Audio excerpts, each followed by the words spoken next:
ज्ञान अंधेर विनाश।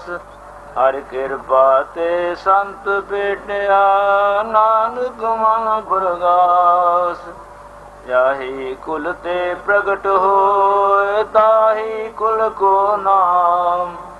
पुन द्वादश गुरिंद को मेरी प्रणाम।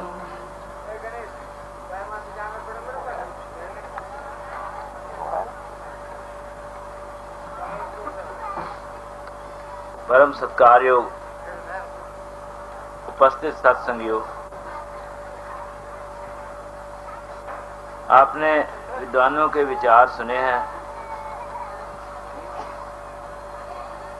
विद्वान वक्ता,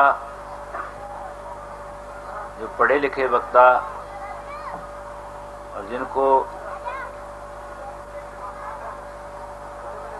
ये बड़ी अच्छी तरह आता है कि कौन सा शब्द पहले कहना है, कौन सा पीछे कहना है और किस उस शब्द के किस अक्षर पर जोर देना है और किसको कमजोर रखना है, उनको आपने सुना है। और मैं थोड़ा पंजाबी में तो बोल सकता हूँ, दूसरी भाषाओं में इतना नहीं, फिर भी कोशिश करूंगा भारत की ही मिली जुली कुछ भाषा में आपको, हिंदी आदि में कहने की कोशिश करूंगा।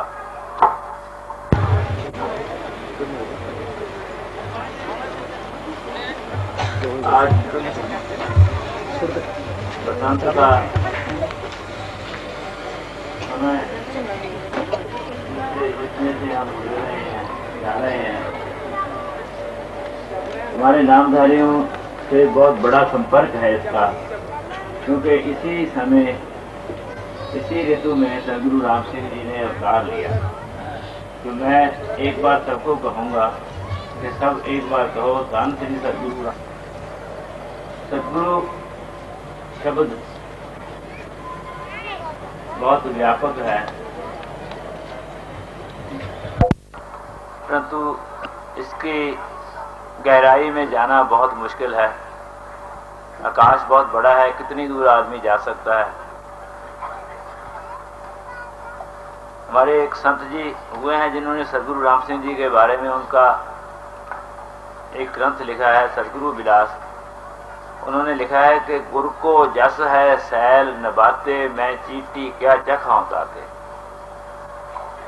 गुरु का यश जो है वो तो मिस्री का मीठे का पहाड़ है, तो एक चीटी उसमें से कितना ले सकती है। और ऐसा है कि उसको जिधर से भी वो खाएगी वो मीठा ही लगेगा।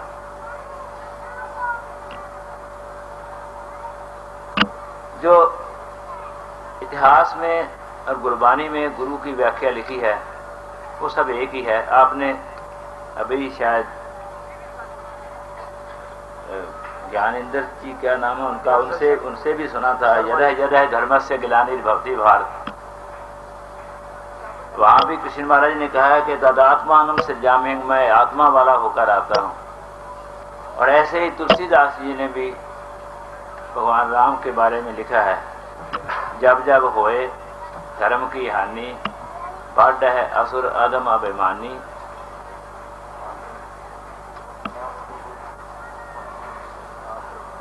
आप प्रभु तर मनज शरीरा, हरय कृपा निज सज्जन पीरा।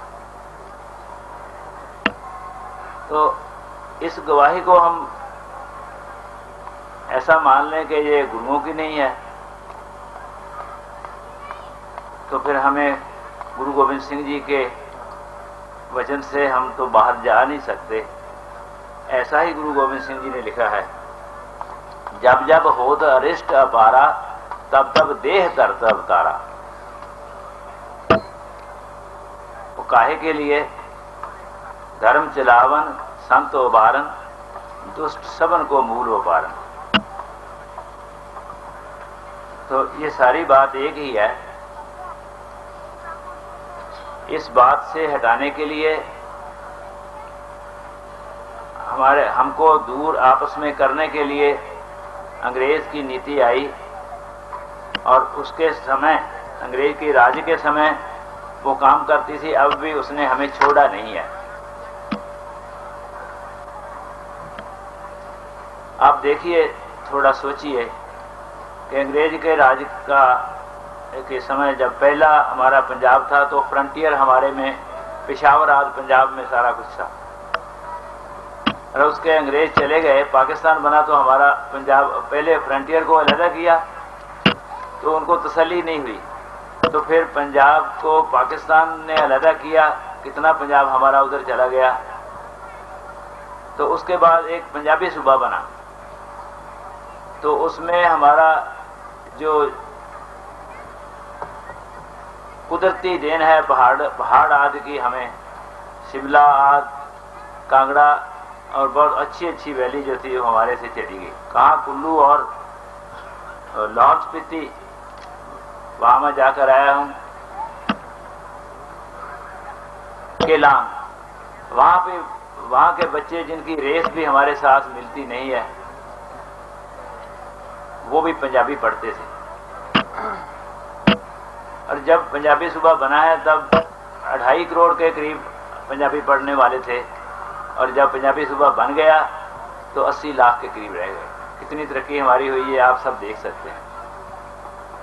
और इसके आगे अब क्या होने को सोच रहे हैं हम लोग, यह भी आप जानते हैं। उसमें हमारी तरक्की है या तरक्की के उल्ट दूसरी तरफ है हमारी।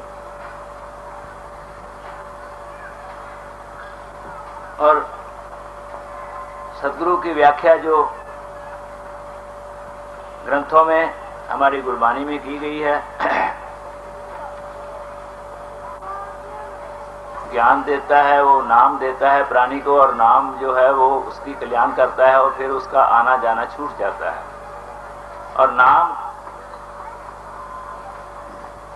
के लिए लिखा है कि बिन सदगुरु किना न पाए, वो बिन सदगुरु किना न पाए।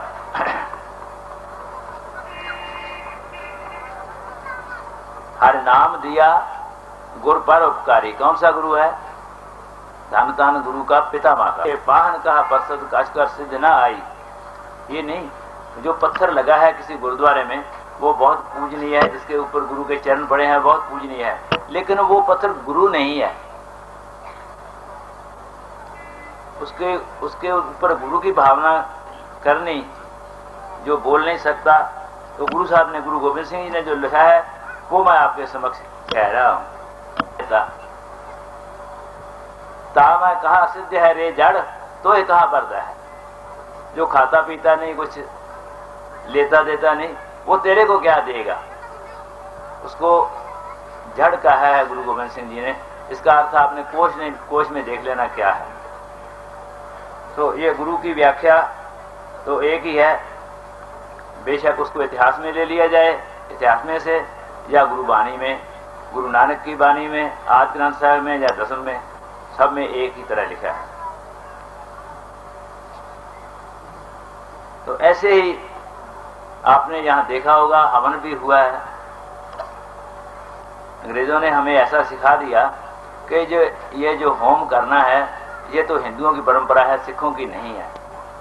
लेकिन ज्ञानी ज्ञान सिंह जी, जो सिख इतिहास जिन्होंने लिखा है, उन्होंने बहुत बड़ी हवन की व्याख्या की है कि गुरु गोविंद सिंह जी ये कहते हैं, यह तो धर्म हमारो सार, करत रहे नृप मुन अवतार, सो तो हम भी करना चाहे, याते सिख कौम सुख पाए, या हिंदू कौम या मुसलमान सुख पाए, याते सब सृष्टि सुख पाए, याते हिंदुस्तान सुख पाए नहीं, याते सब सृष्टि सुख पाए। हमनदार सारे सृष्टि में सुख हो सकता है।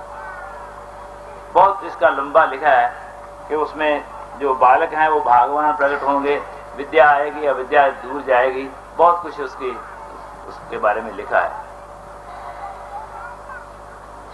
तो मैं ऐसा कभी कभी सुनता हूं कि नामधारियों के बारे में कुछ लोग कहते हैं कि ये सिख नहीं है। मैं उनको कुछ नहीं कहना चाहता, लेकिन गुलाम पीक एक जो 1882 या 92 में जिसने तारीख लिखी है, उसका 82 में, उसका नाम है तारीख वाकरी। उर्दू में उसने लिखा है। वो कहता है कि नानक शाह की तरह राम सिंह भी हर कौम और हर जात के आदमी को अपने व फिरके में मिला लेता रहा, मुसलमानों को भी कूका कर लेता है। इन कूकों में अक्सर नीच जात के लोग मिसल पंजाबी, जाट और चमार वगैरह हैं। अकायद उनके साफ और आसान हैं, यानी बुत परस्ती किसी तरह की जायज नहीं, किसी जात की कैद नहीं है। गुरु गोविंद सिंह को अपना देवता मानते हैं। आगे भी ऐसा कुछ लिखा है, ये वो लिखता है। और एनसाइक्लोपीडिया ब्रिटानिका वाले लिखते हैं, जो हमारे सबसे बड़े दुश्मन है और जो हमें सबसे बड़ा अपना दुश्मन मानते हैं, नामधारियों को, कूकों को। तो जिन्होंने ये लिख दिया, मुझे अंग्रेजी के शब्द पूरे शायद ना याद आए, it is impossible for a Kuka to be the loyal subject of the British government. वो क्या लिखते हैं? वो लिखते हैं कि असल सिख जो हैं गुरु गोविंद सिंह के, वो एक कूके सिख हैं। ऐसे नहीं लिखा उन्होंने कि ये राउंड या गोल पगड़ी बांधते हैं, सीधी लिखा है, स्ट्रेट टर्बन, सीधी पगड़ी, इसको लिखा है उन्होंने। और सारी व्याख्या तो याद नहीं है, वहाँ एनसाइक्लोपीडिया में देख सकते हैं कि उन्होंने ये लिखा है, जो हमें सबसे ज्यादा दुश्मन अपना हमें मानते हैं। और मैं इसकी व्याख्या में ज्यादा नहीं जाना चाहता, लेकिन मैं ये जरूर कहूँगा कि हम हिंदू और सिख और एक देश के रहने वाले सब लोग हम इकट्ठे हैं। हमें सबको इकट्ठा रहना चाहिए और समझना चाहिए एक दूसरे को, अपने विचारों से, बंदूकों से नहीं।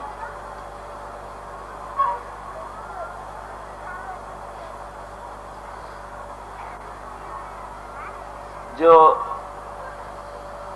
वाणी में कहीं कहीं जिक्र आता है, बहुत थोड़ा,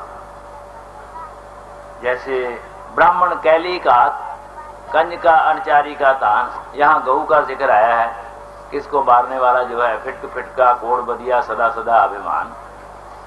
ये जो नाम जिसको नहीं याद रहता भगवान का, पाह एते जाह विसर नान का एक नाम। ब्राह्मण का मारना, कन्या का मारना, गऊ का मारना, कितने ही पाप लिखे हैं उसके ऊपर डाले जाते हैं जिसको नाम भूल जाता है। तो क्या गऊ का मारना पाप नहीं है? कुर्बानी में ऐसा लिखा है। सो नामधारियों की परंपरा गऊ की भी सिर्फ पूजा नहीं है। आप देख सकते हैं कि गऊ का दूध सबसे ज्यादा सदगुरु प्रताप सिंह जी की गौशाला का है। एक साहिवाल नस्ल की गाय का, उसका सारे बयान का 300 दिन का, 10 महीने का,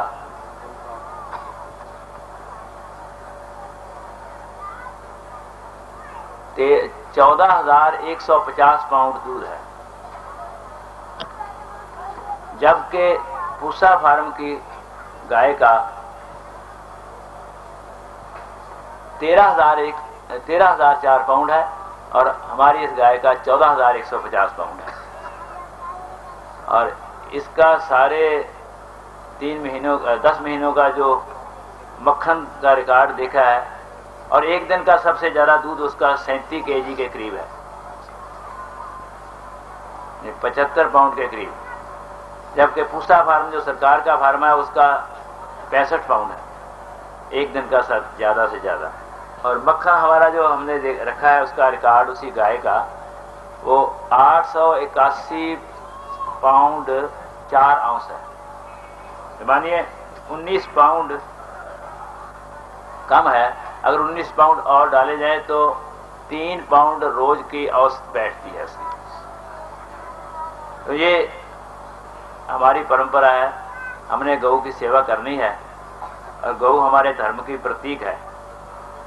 और फिर किसी और की बात, ये तो आदि ग्रंथ की मैंने आपको बताई है, लेकिन गुरु गोविंद सिंह जी ने क्या कहा है? वो कहते हैं गऊ घात का दोष जग से मिटाऊं। वो चाहते हैं कि सारे जगत से गऊ घात का दोष जो है मिट जाए।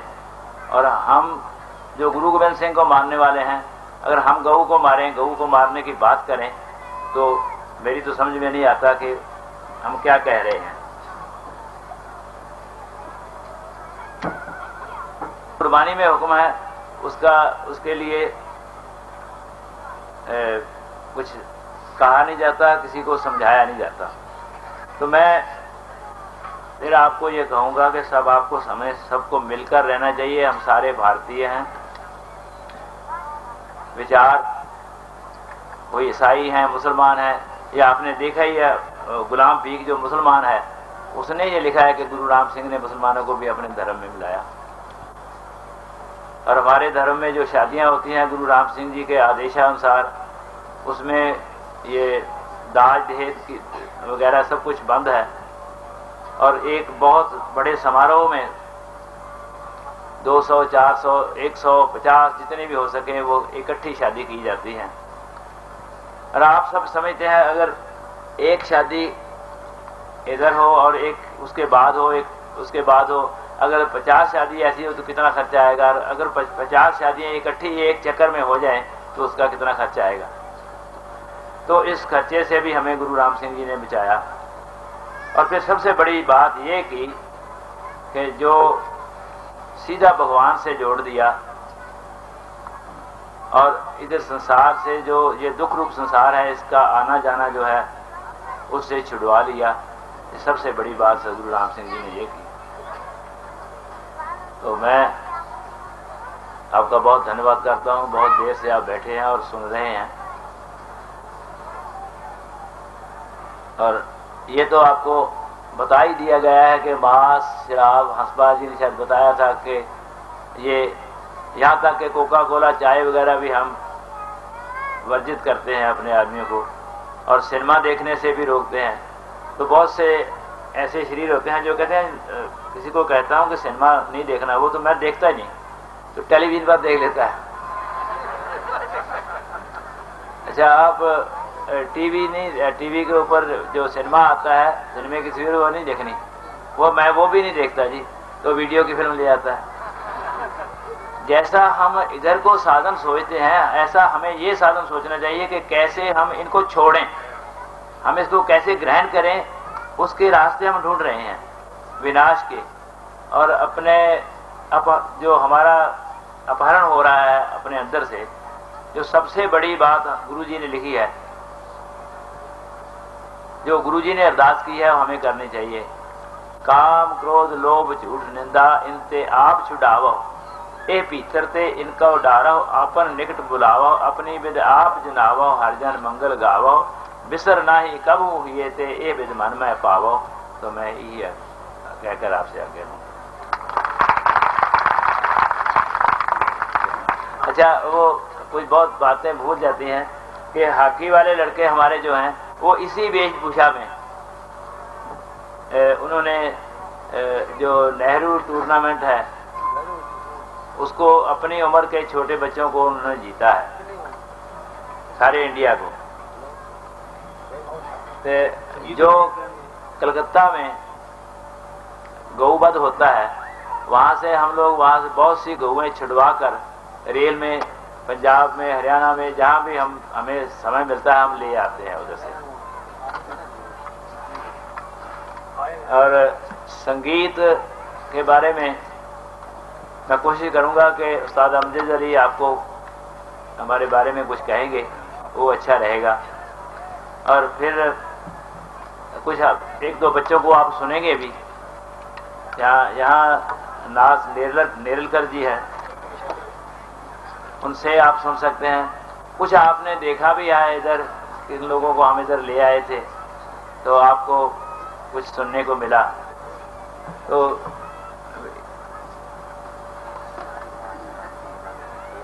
कहते हैं जो बच्चे हैं, जो लड़के हैं, वो मांस से बिना उसका स्टेमिना, जो उसका दम पक्का नहीं होता। हमारे जो बच्चे हैं ये बिल्कुल मांस शराब की बरतों नहीं करते, यहाँ तक कि वो नल का पानी नहीं लेते। और मैं इसके बारे में भी आपको कह देना चाहता हूँ कि जो गुरु मत है वो सबसे ऊंची है और बाकी सब मत इससे नीचे हैं। इसको पहुँचते हैं जब तो फिर सोचते हैं साइंस वाले कि ये बात ठीक है। कितने ही वर्षों के बाद, मेरे ख्याल में 10-12 वर्ष हो गए, इलस्ट्रेटेड वीकली में मैंने पढ़ा कि कुछ शहरों में अमेरिका में जो वर्ल्ड हेल्थ ऑर्गेनाइजेशन है यूएनओ की, उन्होंने तजर्बे किए हैं। जो लोग सॉफ्ट वाटर जिसको कहते हैं, बनाए हुए पानी, चाय, कॉफ़ी, कोका कोला आदि, और एक शब्द उन्होंने इस्तेमाल किया कि पाइप वाटर, जो नल का पानी है, ये हमारे लिए बीमारी का कारण बनता है। गुर्दे की बीमारी और कई बीमारियों उन्होंने लिखी हैं, मुझे सब याद नहीं है। तो हमारे ये लड़के ये भी पानी, नल का पानी नहीं लेते और चाय, कॉफ़ी, कोका कोला भी नहीं लेते।